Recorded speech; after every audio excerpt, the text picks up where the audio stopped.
can hear you fine. You're coming through pretty good. And I do have you on record right now. Go on the other side of the computer. Okay.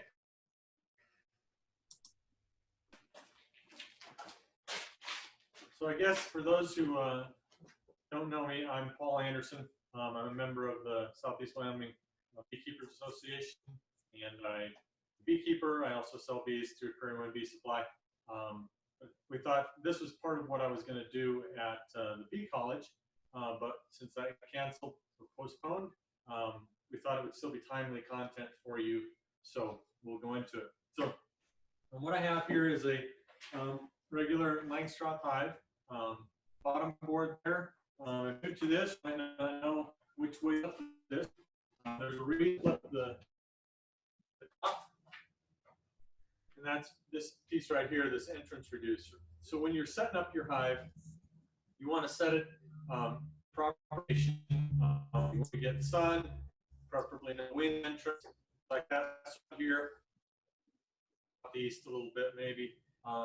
Slope it a little bit down in the front. Don't have it on a rocky apartment fridge like I do. Have it solid, and plan to either weight it down or put straps on it to keep it together in our wind. But as I'm putting my hive together, that's my border, and then my first here, that's fine, and that's one of the advantages of a package is it's really flexible. But I'll talk about mediums with a nuke as well, and how you can do that even if you're using all medium boxes. But with the package, up to this point, going to have the small entrance because it's a relatively small population. They don't need a lot of traffic going through that entrance. So I get that placed in there so that they can manage that and defend that entrance well. And in further preparation, they put frames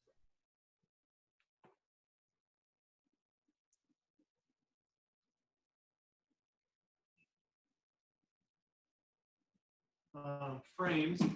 What I would really like is to find a black foundation. I use black foundation in my brood boxes because it's a lot easier to see the eggs in the cells when I'm doing an inspection. So find a good black one, a good amount of wax up here. I'll show you why here in a minute. But that's going to be key. I'm going to mount my queen on here. Take the rest of my frames out. So now let's do a little tour of the package itself. The bees that I sell in packages come in a bee bus like this. There's to accessing the bus. The trick to find your hive tool. This is the second one I've made. Actually, for a J hook, but this works fine. So this is the assembly itself. It has a feed can in it. This last year we used, we got a feed can, has a piece of foam in it that acts as a sponge, and it just soaks up the sugar water, and then they come in and eat off the off that sponge. So there's no drowning concerns and the other concerns you might have with just a can with holes in it, especially when they have to travel and change elevation. So that's the feed can that's in there. There's a queen in there, and she's in one of these JZBZ queen cages. This cage is a plastic cage, and you can take the cap here off, and that's also the latch for the top. And so that's how they get the queen in there, is to open it up, drop her in there, latch, and this candy plug in here to slow the release of the queen. So that's what you're going to find inside the package here.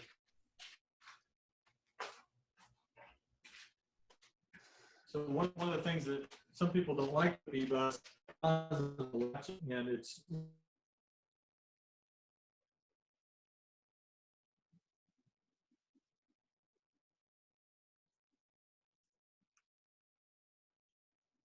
when I approach my package, I look at it here. I have two tabs here, two lock tabs on my cover. One's longer than the other, so I can this one slide the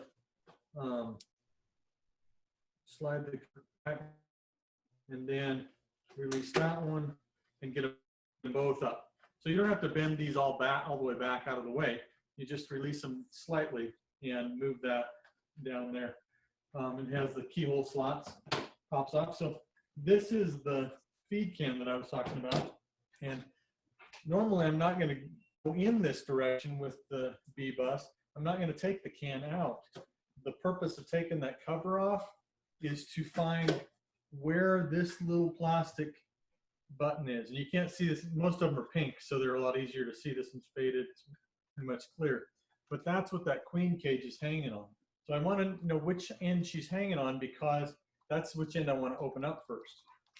So usually I'll just open that up and then slide the cover back on. And it doesn't need to be fully latched there. And then I'll decide and go on for this end. So these latches here, take the corner of the hive tool, going like this, and then push. So I'm sticking the edge in there, just leave that, and then it goes there. So of course I have 3 pounds of bees in here, and so I'm trying not to hustle it too much as I'm doing. If they can stay clustered in around the feed can queen, then that. So if I open this up, you see in here is that queen cage hanging from that hanger. But you're not going to see that when you open the pack. You're going to see it bloody. Know where it is because you looked in the top. So you reach in here with your glove and just grab that and pull it out. That queen right there, candy plug in there so she's not going to go anywhere. But just in case, you can put over it. Just I'm raising that one or she doesn't go away. But put her in your pocket cover while you do the rest of this stuff. You can close this up if you want to. And then you go to the hive and you get your stuff in position. So I said I wanted to use this frame with black on with white in it, cause this queen cage. I'm just going to press her into wax. And notice my opening is up because and come in here and here. She could be, if I'm here, then she's not going to get trapped. And then I just push that into the wax. It leaves this side open so they can get to know her, continue to get to know her and feed her through the cage. And you open up, there's no, but they'll chew that away to get to it. That's not going to be a problem. So now I have the queen securely attached to the frame, and I can put her in here in the box. And I might also put another frame in right next to her there. And then I'm going to get my bees. Now, I can do this a couple different ways. The typical method of installation is to shape them in. Other people like to open the cage up and lay it inside the box. This cage is big enough or small enough that it'll fit inside that deep box. So if you wanted to, you could do that, but you need to make sure that they're going to come out and be right close to the queen. So I don't like to do that. If I have a lot of them that don't want to come out and I don't want to shake them out, I might do that. But for the most part, I open this up, give it a whack. Those ones dump out. I can unlatch the other end, same method.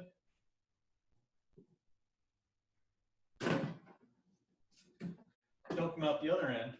So now we see, except for the can, that's pretty much a straight shot. So I've gotten most of the bees out by doing that. I may decide that I need to take the can out, which is fine.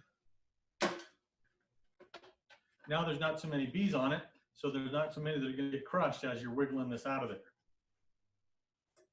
Sometimes I'll just take it out that far, sometimes it gets stuck, and then I'll dump past. So I can see right through that. Those bees are going to go right into the box, okay? Now, like I said, some people like to use another method of installation. They might take this box and stick it in there like that. For me, it just takes them longer, and more times than not, in our area, we have cold weather when we have package delivery. End of April, and we're getting snow. So I want to show you what we're going to do for feeding after we get them in the hive. So let's say I dumped all the bees in there. I'm going to gently fill the box with frames.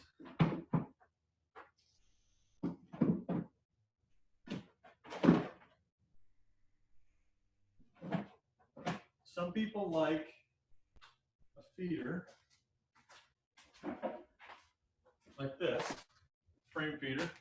Takes the one frame here on the side. Go big cause to be able to get in and out of that box to check the feed, and I don't want to be checking feed and checking bees at different times and causing extra traffic. But if I do put that in there, I'm going to slide these frames up against that feeder. So the feeder's on the edge, the frames are up against there, and any extra space is over here on the other side. So they can easily go over here, get food, flow back to where the queen is, and they'll keep everything.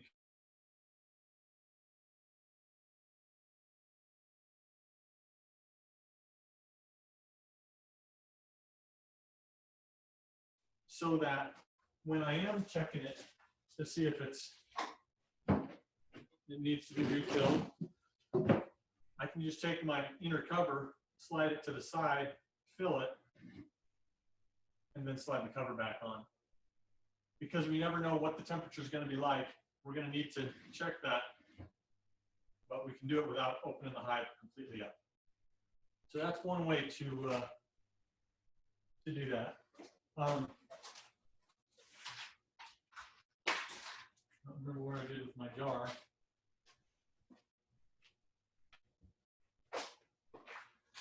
Another option here is to take like a quart jar. I like the largemouth mason jars. Just a couple of small holes in the lid, 1-to-1 sugar water with a little honeybee help or something. Put it over this opening here in the inner cover, and that gives them a place to come up and eat. Also, you can see that from just opening the outer cover. So I don't have to get into it at all in order to feed. I can just, and let's imagine this was the jar. The jar will fit in a meat box. So I can just have that like that. If I want to use more,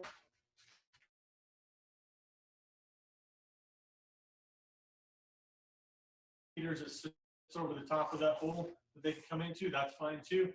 But this is mostly to keep the wind from blowing it off. So put this on, second box, and then my telescoping cover. And the way that covered, my bees aren't going to be coming out when I open this up to check the feed. And checking that clear jar, I can see whether they need more or not, and I can swap out a jar real quick. Let me get that. So this is also pretty good for moderately cold weather. But if you want to look at my YouTube channel, Prairie Wind Bee Supply YouTube channel, we did a video on cold weather install. It was, I believe, below 20 degrees and snowing when we installed those 7 packages that day, and we didn't lose a single one of them. there's a special feeding method that we use to keep the bees within 1/8 of an inch of the food at all times, so they didn't have to cross any gaps. So if we're getting into that kind of weather, come the end of April, 1st of May, it wouldn't hurt to watch that video and get your cereal boxes ready. You'll understand that when you watch it. So, are there any questions about packages, package installs, anything at this point? Looking in the chat. Paul? Yeah. Dave Lewis there.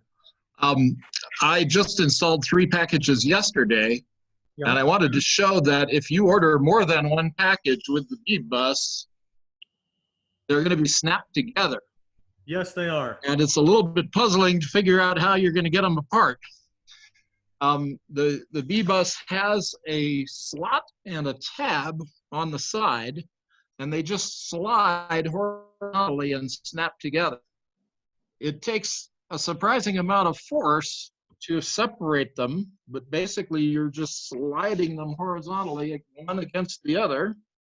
It takes even more force if you neglect the little cable ties that are holding them together at the very bottom. So you want to get those cable ties out of there and then just apply that horizontal force to separate the boxes one from the other. And it does require a little bit of effort to get a single box separated out. They're pretty firmly snapped together. I didn't put these back entirely, and even so, it takes quite a bit of pressure to make these unsnap.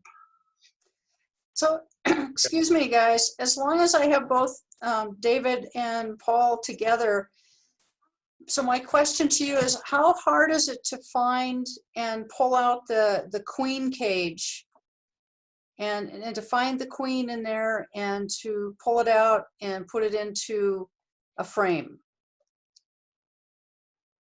As long as she is still, as long as she doesn't come loose from that little hanger, it's real easy. You feel it, even to find her in there. Of course, with a there's a different type of a hanger that you have to deal with. Yeah. I would suggest that We're having a little bit of a delay on. When you lift the queen cage out on its little tab like this, it's going to be covered with attendant bees. And it may be hard to even see if the queen is there, and you'd like to check and make sure that the queen is still alive. And what you probably don't want to do is hang it or shake it, because the queen is trapped in there and you don't want to injure her. So here's where you may just want to sweep the attendant bees off gently with your finger, or take a bee brush and just clear enough of the attendants off so that you can make sure that your queen is still alive. But don't bang the queen cage around trying to shake those bees off. Very good point. Another tool that's a little handy is a pair of tongs like this. And that happens if, as you're trying to get your queen cage out, you drop it down into the package and it disappears into the pile of bees. And you're a little nervous about putting your hand down inside, having a pair of tongs is handy. Ask me how I know this.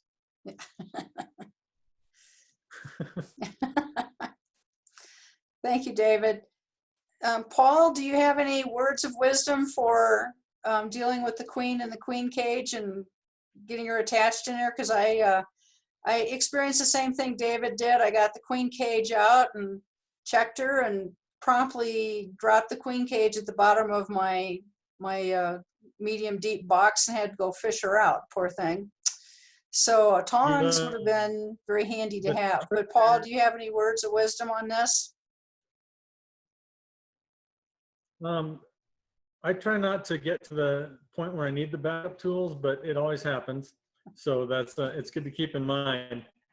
What I would recommend is make sure that you have a good hold on it, and then have a staple gun ready, or a piece of tape already ripped off and ready to go if you're going to use tape to affix that to the top of the frame. Make sure you don't cover the, regardless of whether it's a wooden queen cage or a plastic one, don't cover a lot of vents. That's where she's getting her orientation to colony, and also where she's getting fed. Make sure. One reason why I showed you that JZBZ queen cage made is been released in 3 days. You can release her probably, but you want to watch the bees that are on the cage, and if they are to attack her, because they'll try to attack her 24/7 until they get to know her, and then they'll just be gently on there. When you brush them away with your finger, they'll just come back gently on there. If they're not ready to accept her, they're going to come back and attack that opening that you with your finger, trying to get to her. Being very observant, and then also just keeping track of that cage as you're going. And like I said, I like the plastic queen cages, and I like having a frame of wax. If you don't have a frame of wax like that, you're going to have to figure out a way to hang that thing at the top of the thing. Because if it falls to the bottom of the hive, those bees are going to come to the top. They're going to keep the top, and that queen's going to be down there in the bottom dying, literally. So it's important that she's mounted to the top of the frame, the top of the hive is, because they're all going to move up to that point to and to hang.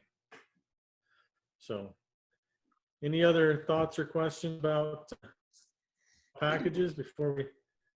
So Oops. Paul, when you get your package of bees and you've got the queen in there, does it normally come with a little candy plug, or do you have to replace the existing plug with a marshmallow or make your own piece of candy? What's your experience on that?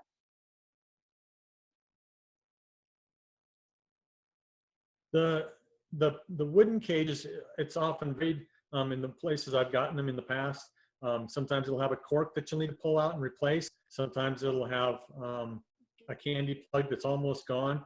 I had one that they had already eaten most of the way through it. There was an opening all the way through. It just wasn't big enough for a bee to get through yet.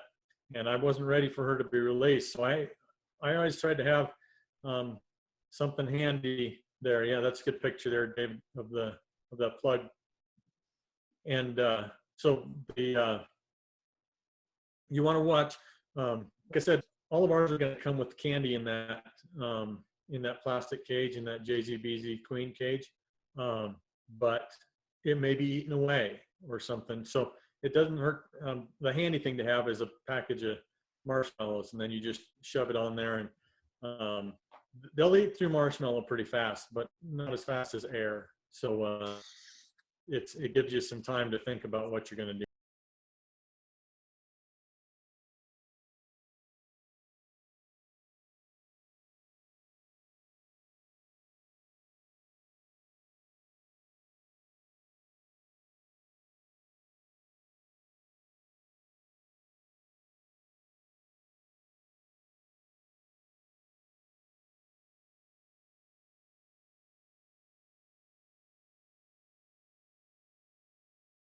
End up releasing the queens annually, but a lot of people do.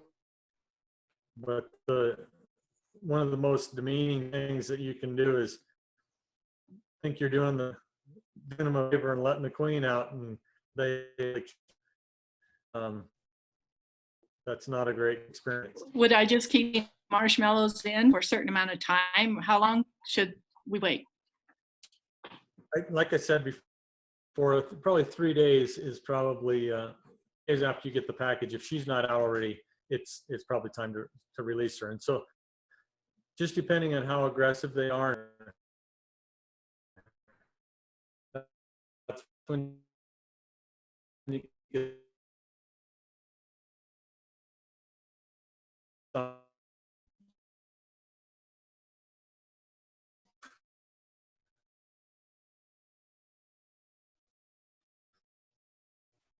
so, okay. Well, so do you with still the have out of the room, packages or tour of the just for nurse sale? pick it up, push it down.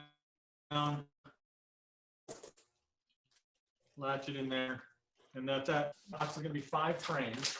There'll be a queen that's already been laid to be all stages, eggs, all the way to emerging bees. And there's going to be honey and pollen. It's the whole thing, only there's only 5 frames of it. So this item can be can like this for a few days, even a week, depending on what really bad. Leave it in this box when you get it home.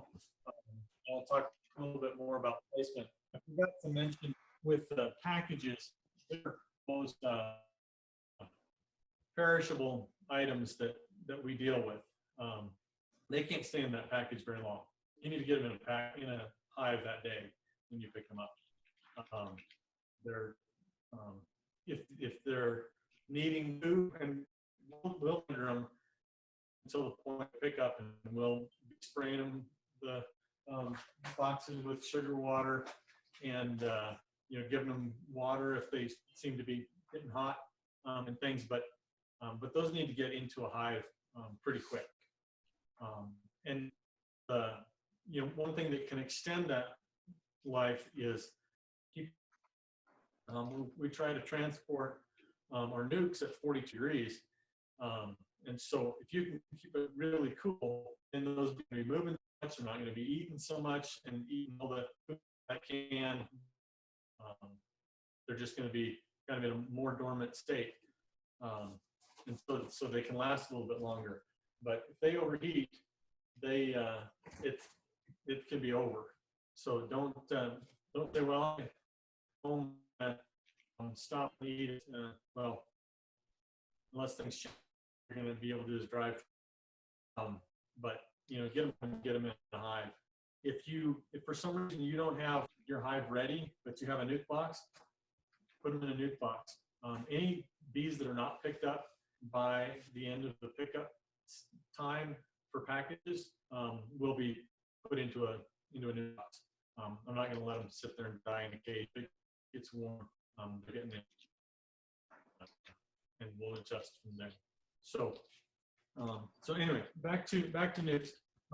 This was a 5-frame nuke. This is typically how they come.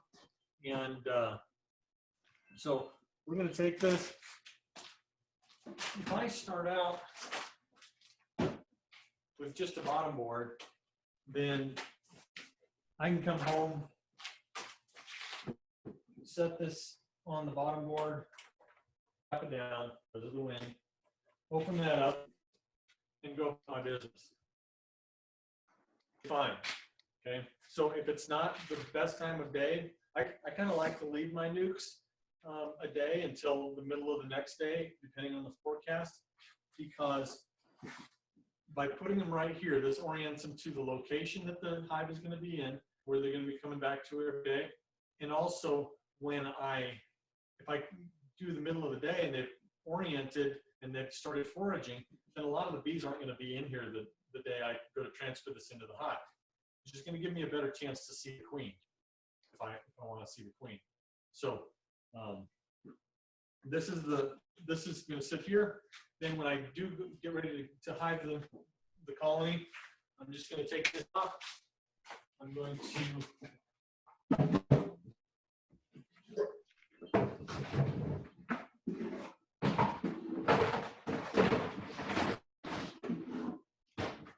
take this deep box with no frames in it. I'm going to set it in here. Where's my hive tool? Here it is. Okay. So when I'm looking at my nuke, these 5 frames, they're going to be waxed and propolized together because they've been in this box for weeks. And they did work on this. This is their home. So the queen is likely to be still in these military frames. And I want to make sure I'm not going to kill her when I go to pull these frames up. So I'm going to use the end of my hive tool to break that frame away and gently spread this a little bit. These boxes will flex a little bit. But if I can get this frame separated away from the rest of them and lift it up, now I have some room. So I'm going to place these in the hive in the same orientation and the same order that they were in when I got them. So then I get the second one, I pull it. If you're going to look around on the frame, do it either over this box or that box. Don't do it over the grass, because if the queen falls off in the grass, you might have a problem. So if I want to inspect it, looking for things, seeing how much food and pollen and honey there is, nectar there is there. Go on to the next one.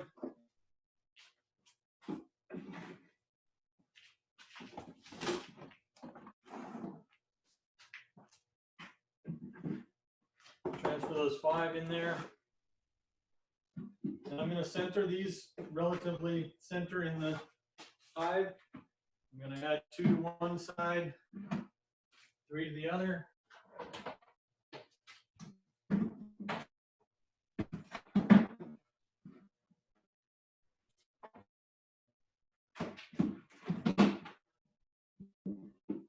They're going to hive, so don't be quite as rough as I am there. Just gently find a place for them, and then press them all together, equalize the gap on the sides, and now they're in their new home. This hive is, like I said, fully functional, ready to go. I can just place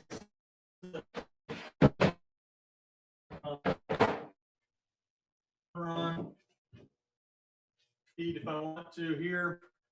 Entrance feeder. Some people use another feeder outside.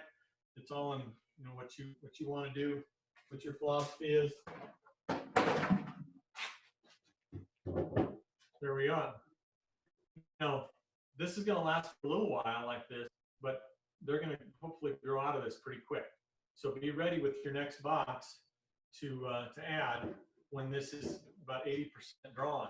But you're already starting with 50% drawn because those frames came in the nuke. So take that. This is going to happen maybe as early as a week, and then I'm going to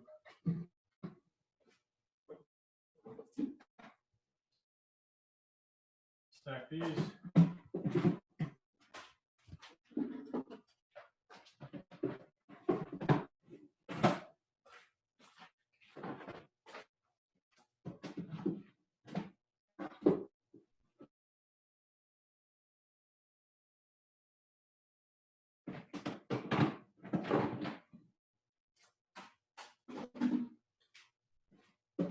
And they're ready to grow again. Well, as these.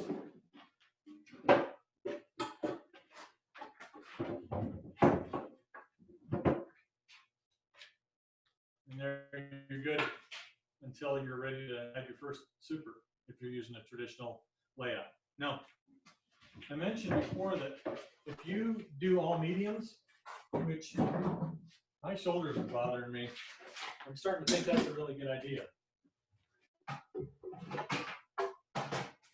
These are deep frames that come in the nuke, but if I stack 2 mediums, there's enough room to hang a deep frame in that box. So you put your 5 in, put your medium frames on the bottom. There's going to be obviously an opening underneath that.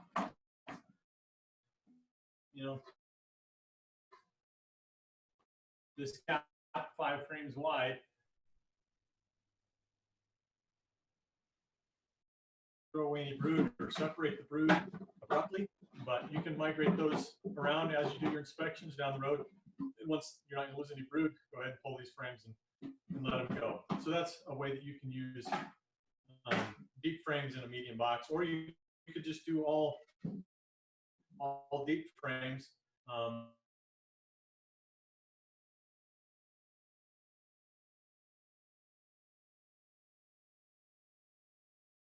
sometimes people have a question, well, you're out of packages and I run all mediums, what do I do?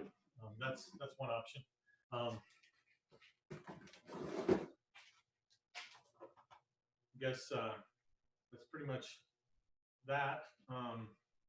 Any questions about nukes?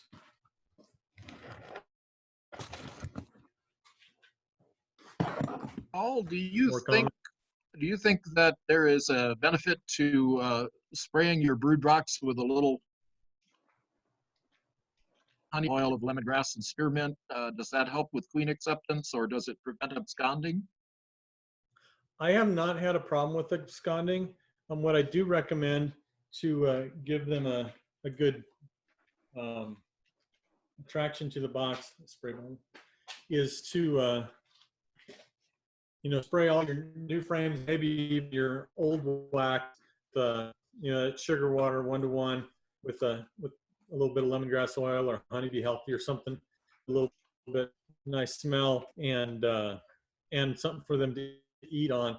That gets them to take to that wax or to that foundation a lot quicker. I use Right Cell plastic foundation, and although it's pre-waxed, sometimes they still don't take to it very quickly. So, but the sugar water, just spraying each frame before you put it in, seems to work pretty well.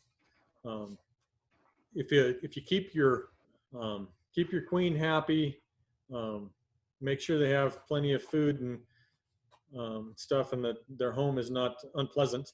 If there's a bunch of mice living in it or something, they're going to move out. So you want to make sure your boxes are good and clean, scraped out, and don't have any pathogens or parasites hanging out in there ready to go. Anything else? Paul, this is Kevin here from Nebraska. One thing on logistics, have you heard anything with coming to Wyoming for non-essential work and then getting back out of Wyoming?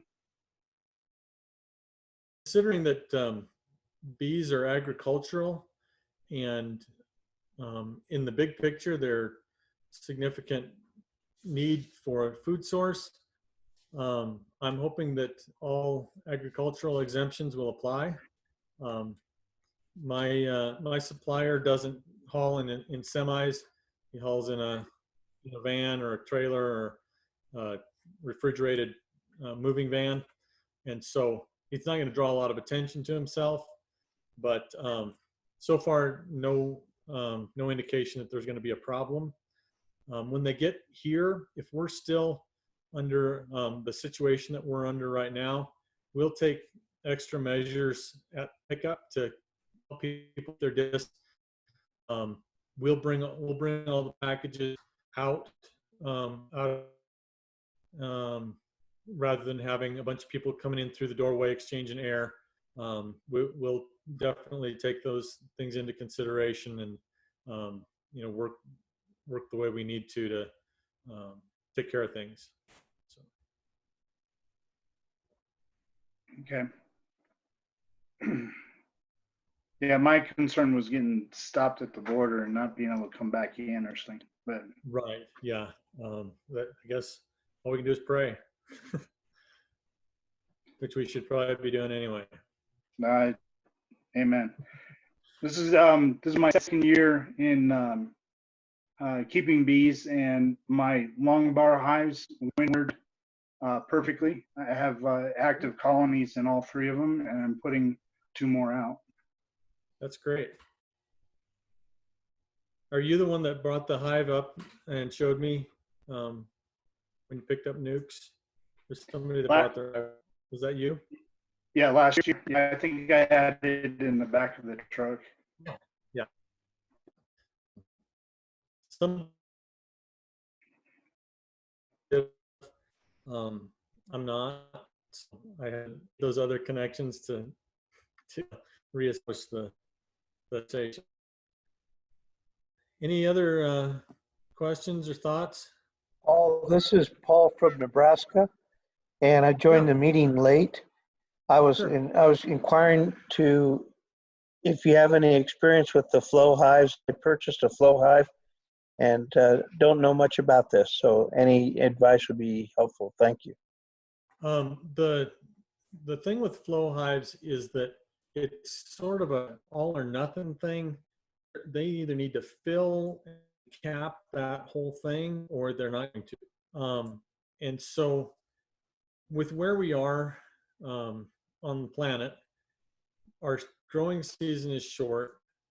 Our nectar flow is short and not necessarily reliable in a lot of places. And so I don't know that I would recommend putting the flow frames on the first year of a colony that you're getting, as a nuke or a package, 1st of May. If you have an overwinter colony, like I have some out here, they're going busters. Anytime it's warm, they're all over the place. I opened one up today and took a little bit of video of them just all over that pile of sugar on top of that hive that I gave them in January. So something like that, that's already that established, probably has 6 pounds of bees in that hive already. That I could put a stack of flow frame box on top of and feel pretty good about getting a crop out of it. I don't have any personal experience with it. I've worked with a couple of people that have, but I haven't run them. It's person. It's a good thing, but those are the things that I would watch out for. Is you may end up end of season and you have a bunch of frames that are not capped, and so the moisture content's too high, so you drain all the honey out of it, and then you have fermented honey in a month or whatever, because of the moisture content. So I would, just be aware of those things and try to monitor the loading of that nectar. You can see in the ends of those, and you can see when they've got it pretty much filled and when they've capped at least those end ones without opening the hive. And then keep a calendar. You can kind of learn about how long it's going to take to cure the honey to the right moisture content and cap it and stuff. And if everything looked like it was already full and capped, 1st of July, then you're probably going to be okay. But I'll also do a moisture test on anything that I drew out of that, because you don't know unless you're going to dig into it like you do a regular hive and look at all the frames and take out the ones that aren't capped and drain the ones that are and all that. So there's just a lot of variable there. If people eat a lot of honey, that they would just they drain it out of that flow hive and eat it within a week, then it's not going to matter. It's easier to pour because it's not as dry and other things, but I wouldn't want to store it not knowing what that moisture content is. So Thank you. Paul, last year on my long bars, I used flow frames on them, right. and on the first year, I was really surprised. The first year production, I got 6 pounds of honey out of the 3 hives just on the flow frames. I left the rest of the frames that were in the long bar for them to overwinter on, Yeah. and I'm only putting 7 frames into my long bars, and they were all capped at the end of the year. Yeah, that's pretty good. What variety of bees did you have in those? Were those Italians, Carniolans, or Russians? Not the Russians. What was the other 2? I think Poland or Italian? not the Italians either. The other ones. You're breaking up a little bit. Yeah. They seem to do really good here on honey production, and part of the reason is that the Carniolan queen is going to lay. When she starts laying, she's going to lay a bunch, and that population, it looks like a coronavirus graph. It really builds fat, and so from almost nothing, so they don't get ready to produce honey, is a pretty short time on the Carniolans, whereas the Italians and the Russians also, but the Italians, it's more of a linear growth of the brood size or the colony size. And so they generally start laying earlier, but they don't have that steep growth curve, that accelerated growth curve that the carniolans get into. And that's going to help in this climate for honey production, because there's enough bees there to take advantage of the dandelions or the sweet clover or whatever's in bloom where you are. A lot of times there's not enough Italians there to make hardly any nectar out of the dandelions by that time of the year, because they're still on that steady, slow growth curve. And so you'll see a lot more dandelion honey out of the carniolans than you will out of the Italians, in my experience. Any other thoughts or questions? It's like we've got 34 people connected. That's more than we would ever fit in that room where we meet in person, isn't it? That's great. Glad you can make it. Hope it's been helpful. Guess if there's no other thoughts or questions. Paul, I was late getting to the meeting. Do I understand it correctly that we will have a recording? I bought a package from you, and I think I missed the part where you introduced the bees. So will there be a recording available that we can rewatch? Catherine, did you Yeah, get the I'm going to recording? try to get this recording onto the Laramie County Extension Facebook page. So, check that page, and I'll try to get it up there as soon as possible. So yeah, it's been being recorded. Yep. And I'm also going to try to host another beekeeping Zoom meeting. And, if anyone has any suggestions or topics or concerns they've got that we should be addressing, let me know. You can message me or email me at cwisner@uwyo.edu, and I'll try to get some fun stuff set up for everybody. Paul, do you have any further words of wisdom here on installing your first package? Not that I can think of. Again, the packages, get them installed right away. Nukes, get them to where they're going to live right away, but don't necessarily need to install them. Okay, and you did cover making sure they've got food and sugar water or sugar patties. Feed your bees. Yeah. Yeah, I didn't mention pollen patties, and I should have. You definitely need to feed them. The package is 10,000 bees that just ate everything that was in the pantry, and they don't know the neighborhood. They don't know where the stores are, so they're not going to go shopping and get anything. They'll starve to death before they get that done. So you need to have sugar water on that. The nukes are a little bit more resilient in that regard because they have some honey in there, but still, you want to push that sugar water until you have that second deep full of wax, because that's going to be their fuel to make wax with. You're not going to be taking honey out of there anyway, so you don't care that there's that there's going to be some sugar stored into that comb, but you really want them to have all the fuel they could possibly need to make wax. On the other side, you also need pollen. You need protein for them to feed the brood. That queen will stop laying eggs if there's not enough protein there to feed the babies that are going to hatch. She'll just say, well, I'll hold them. I'll hold it for a while until you guys have food gathered. So whether you're using a dry pollen sub or a pollen patty, keep it in front of them, keep it close to them so that if they need it, they can get it. We don't have a lot of early pollen sources around, especially depending on where you are. Residentially, you might have in town, you might have a good area, you might have a bad area.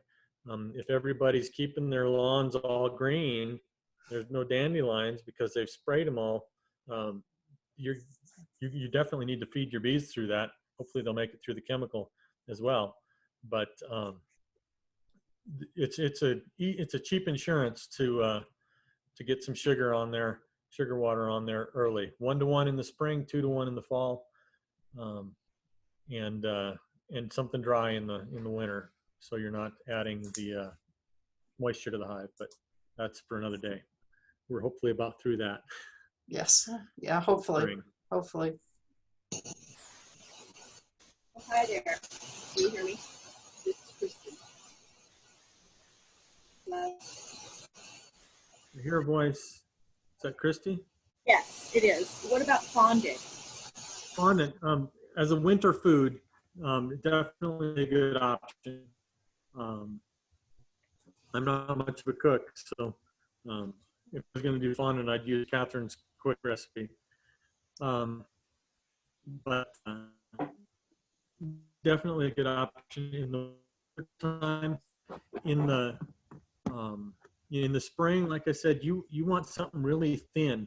What we're really doing is we are replicating what they're getting in the wild as closely as we can. Really thin syrup is going to be nectar that they're getting outside, and so we're replacing or supplementing that supply. In the fall, where there's not as much, things are drier. Sunflowers are their nectar source. That's going to be a lot thicker, a lot lower moisture content. That's going to be replicated by that 2-to-1 sugar to water ratio. And it's going to be what they're going to want to be using to store food for the winter, because they don't have to dry it out as much. They don't have to work so much. They don't have the heat that they need to dry it out. So they don't need to flap their wings as much. And, so if we're observing the bees and what they have and what they do naturally, we can supplement and help them by trying to, match that a little bit better than just saying, I heard pollen patties were good all year round. Well, tell me why. Queen doesn't need to be making babies in the fall. She doesn't need more mouths to feed. So again, put some thought into it and use some logic. And that's kind of how I approach it. You do what you want, I guess.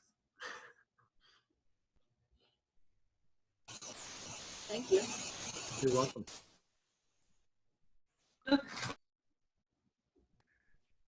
Hello, my name is Jake, and I was curious I'm in southeastern Wyoming. What kind of disease and pests do we have to worry about there? Your biggest concern is going to be the varroa mite. I haven't personally seen any foul brood in the last 5 years that I've been keeping bees. Occasionally I'll encounter chalk brood if we have really wet situation. Those spores seems like they're around regardless, and they just get fired up when it gets humid and wet.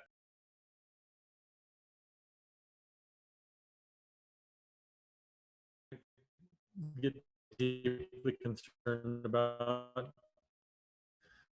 Anybody else have any things that they watch for or have encountered?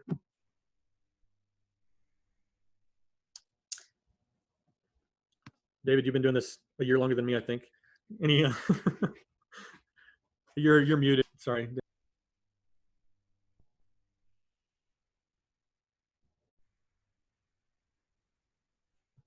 One of our members in Cheyenne had a chalk brood and some EFB, some European foul brood. That was about 5 years ago.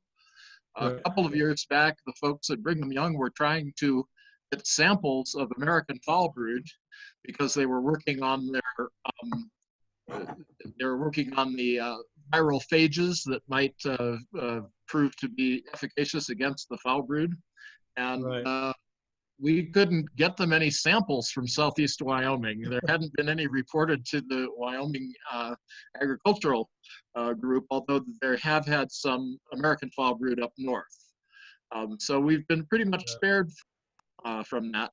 It certainly can happen, but it certainly is not very common. And I think in the last several years, I haven't heard of anyone complaining about having to either treat hives with antibiotics or burn them in order to get rid of the AFP.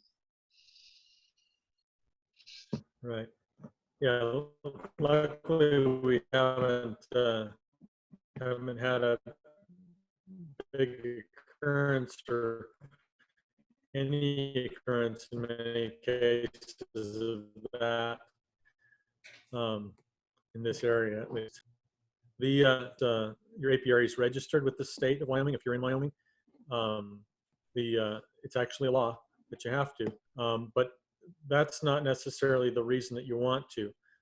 It helps us to stay informed of where there are bees, and if were to be an outbreak, something, they would know who to contact to check and maybe treat for a issue.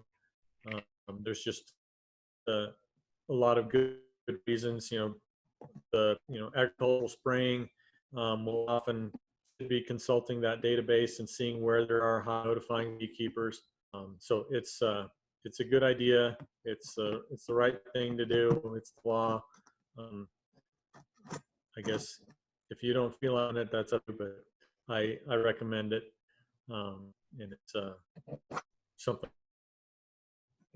Also, if they are registered, we do have a couple of apiary inspectors in the state that might be able to come on site and take a look at your hive if you have a question, if you're not sure of how things are.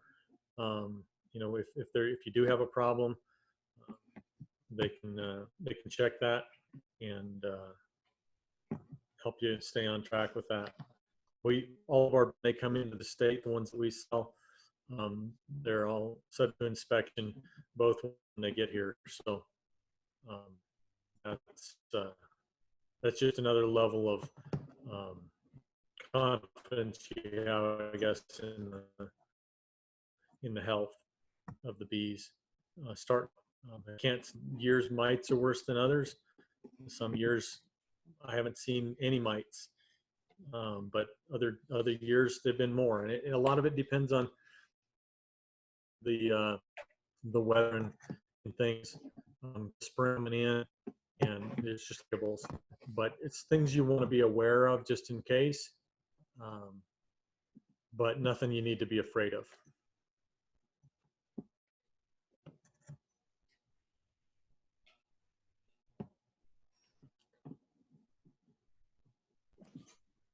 Yeah, we're having a little bit of audio problems. Let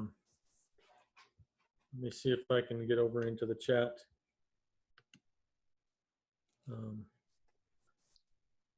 We all live rurally. Well, not all of us, but a bunch of us live rurally, and our internet connection isn't great. My upload speed is really bad, so I'm surprised you can hear me at all sometimes. You've been breaking in and out a little bit, and I'm hoping the recording has picked everything up so that people can go back and check it out. And again, I will try to have this recording from tonight on the Laramie County Extension Facebook page, at least a link, so that you can pick it up. Okay. Yep. Yeah. Try to.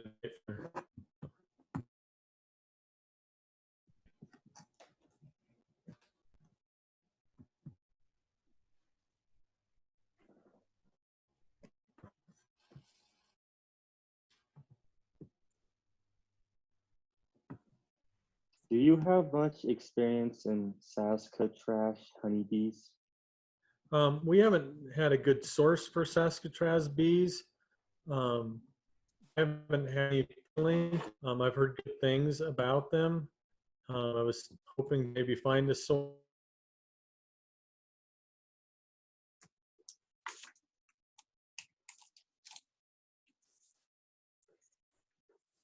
I have heard good things about them. They're just like any hybrid, designed hybrid that in any species, people have tried to selectively breed to increase the favorable traits and decrease the unfavorable traits of the. So, but I've heard good things. It seems to have been good research and development process gone through, and particularly designed for that, those northern climates, which in a lot of ways is So I think there's real reason to think that they might be a good option for our area. All I'm I- trying Saskatraz this year. I've heard from two folks who had them last season.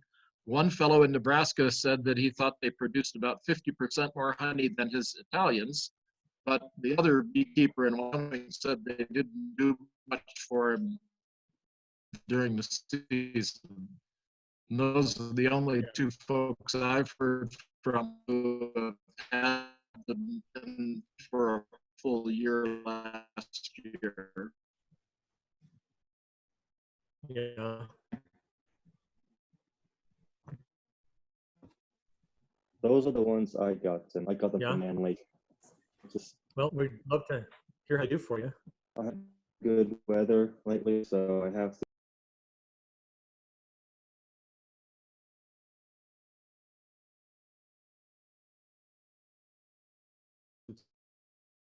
Talking about things, and pair wouldn't be a pair if it's three, but look at each other's hives. When I started out, I had 4 hives, but first I had enough variety to really observe and learn about what they were doing, and know what was healthy and what was not, and things. So it's good to see other hives. Now when I got 10 hives in one spot, I get a lot of, I can tell when one of them is slacking, and I know to look for trouble. But I think you're just getting together, connecting with somebody, not even legal. But the thing is to just exposure and seeing as many frames as you can see.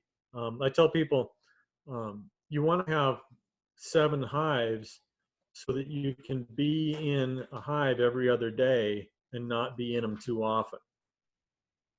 So if you have all your bees in one place, if you have 10 of them and you're going to try to get into them every 10 to 14 days, then any day that's a good day, just move down the line and look at another hive.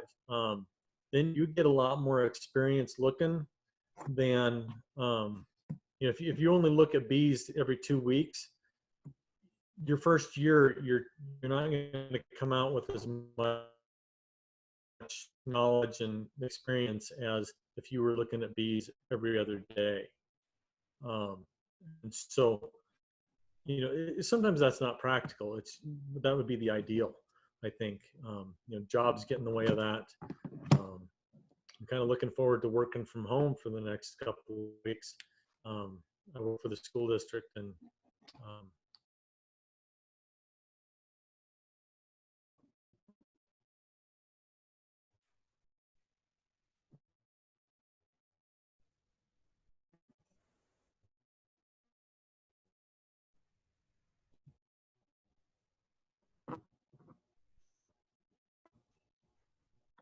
Are you in Wyoming or in Nebraska? I'm in the area. I'm not Yeah. sure what the apiary registration rules are there in Wyoming. A consider hobbyist beekeeper to 5 hives without paying a yearly fee, but you have 2 amateur beekeepers at the same address. So if you and another member of the whole each